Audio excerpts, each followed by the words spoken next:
Hi guys, today I'm going to be doing a 4x4 tutorial. This isn't the quickest method, it's one of them though, and it's the one I use quite successfully. It's quite easy to get your head around, and you will still need your 3x3 knowledge to sort out as part of the solution. Okay, so to begin with, let's scramble the cube.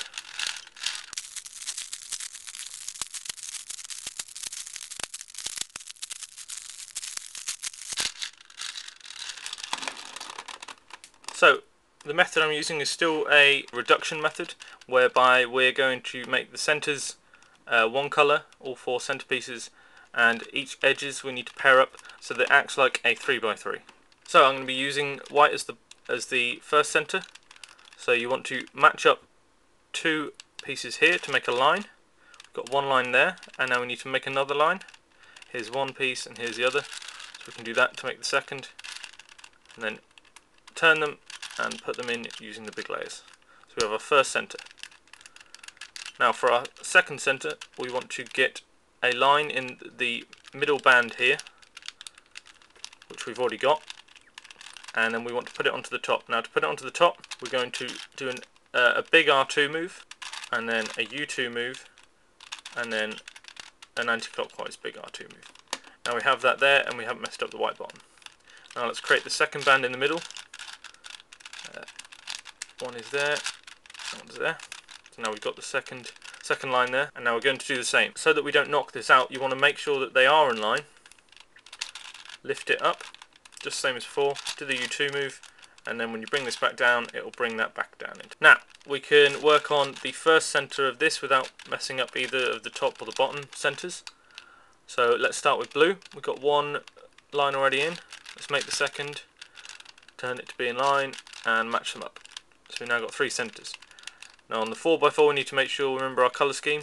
So we want red, white, blue, which means the red goes here. To not mess up the blues, we're going to line up the reds like this. So we've got one there and one there, which is what we're going to make. Bring them together, move them out the way of the side you just turned, and then bring the blue back into place. Now we create the other line, which has already been done for us. To do this, especially when it's two centers away, you want to get it on the same side as the line you've already created, just as we did before with the yellows, and then move it into the place of the previous one, which is there. We had to do a big R2 move, and now turn this face twice to move it out of the way, and you see it's above the blues, and now we'll bring this back round twice. You have your reds are in place and the blue is preserved. Now we have the final two centers. Remember your colour scheme, that red's on the bottom, orange needs to be on the top, and green needs to be in front of you. And then match them like this so that they are shown the same pattern. I'll bring the top up, do a U2 move, and then bring it back down, and you'll have your lines. And once you've got your lines, match them so that they're in line like this, just as before. And to get the orange up onto the top, which is what we want, I'm going to move that into the place where it was, do a U2 to move it out of the way, and bring it back down, which will in turn solve the green center. So now we have all six centers done. It's mainly intuitive, but I hope with that explanation you can do it yourselves. Now what we're going to be doing is matching up the edges, and the first thing we're going to do is a middle slice, one way. Now we're going to remember that our top and bottom are there, and we're going to keep it this way so that we're looking along the slice. Now pick your first colour. So above the green is the blue and white. So what we want to do is get the other blue and white above the green here. So let's find it. It's here. Firstly, move it out of the orbit of the middle band, and we can move it round, and then we want to put it above the green, which we'll do like so. So now we have greens, blue and white, greens, blue and white. So now we'll work on this one. Above the white is the red and blue. So we want the other red and blue above this white. So we'll do the same. As you can see, we've got this pattern going. That is the same as this, that is the same as this. And we've got the yellow and blue above the blue. So find the yellow and blue, here it is. And we're going to put that in place as well. And now once you've got three, we're going to move the slice back and match up the centers again. And this will in turn match up 3 edges that you've just set up. Now what you can do is leave them where they are and look at the edge which you didn't solve. Pick one of the colours. I'm going to go for the red and white, and then start putting the matching edge piece above and to the right, just like we were doing before. So we've got the red and white here and the red and white here. We've got an orange and white in line with this, so we want an orange and white here.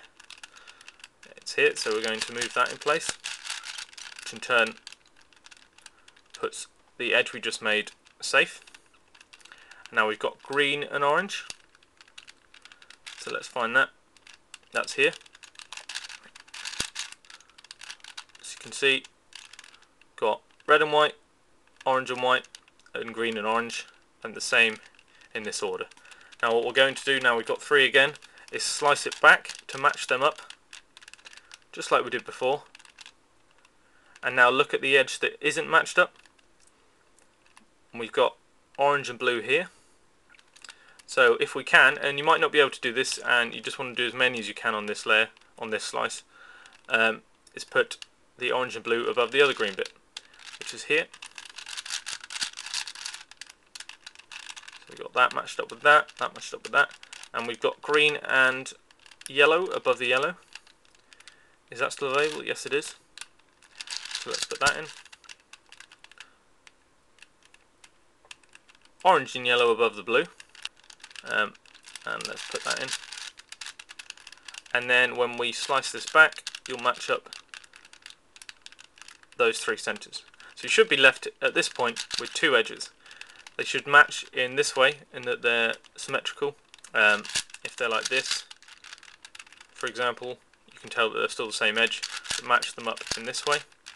And then you want to do the flipping algorithm with it held like this, which basically flips this edge so that when you bring it back, you'll be bringing this piece into place and not this one. So slice the bottom 2 layers to the right, then you want to do a right, an F prime, a U, a right prime, and an F, and then slice the bottom 2 layers back, and that will affix those. So now we've got all our edges done, and as you can see, this is now just a 3x3. However, there are some parity problems that we could encounter. Okay, so let's just start solving this as a 3x3. Let's the orange in place, the red, blue, and the green. Now we've got the cross.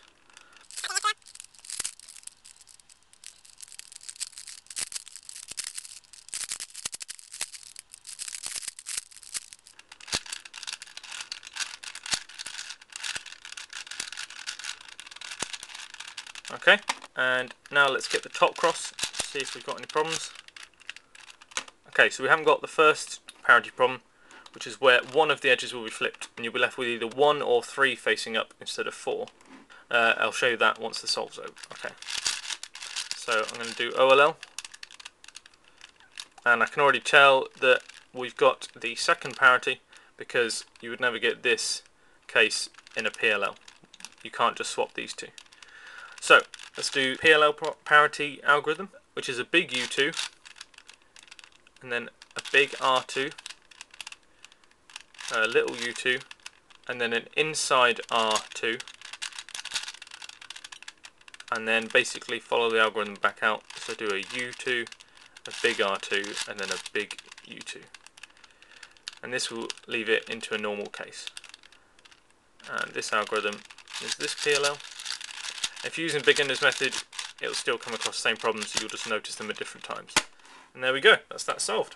So effectively, this is the parity problem that you'll come across where these two are flipped. Now it's quite a long algorithm, it's probably the one I've had the biggest problem remembering off by heart, but I'll have it here so that you know what it is. In terms of the notation, every right or left you will do as a 2-layer move. So a right would be this, and a left prime would be this. However, everything else is just a single layer, so U would be this, F, and etc. Okay, so let's begin. R2, B2, U2, L, U2, R prime, U2, R, U2, F2, R, F2, L prime, B2, R2. Okay, and that's pretty much it. The edge pairing method matches up at least 9 edges for you, and then you can match the final few up using intuition and the flipping algorithm that I showed you. And then the rest of the cube is solved like a 3x3, unless you come across the OLL or the PLL parities, which I've shown you the algorithms for that. If you have any questions, please put them in the comments. If there's anything I didn't explain quite right, or you'd like further explanation, then let me know and I can make a follow-up video on it. Other than that, it's all from me, so please like, subscribe, and happy cubing. How many are jumbled? One's up here, so let's get it down to the bottom. And we've been lucky here,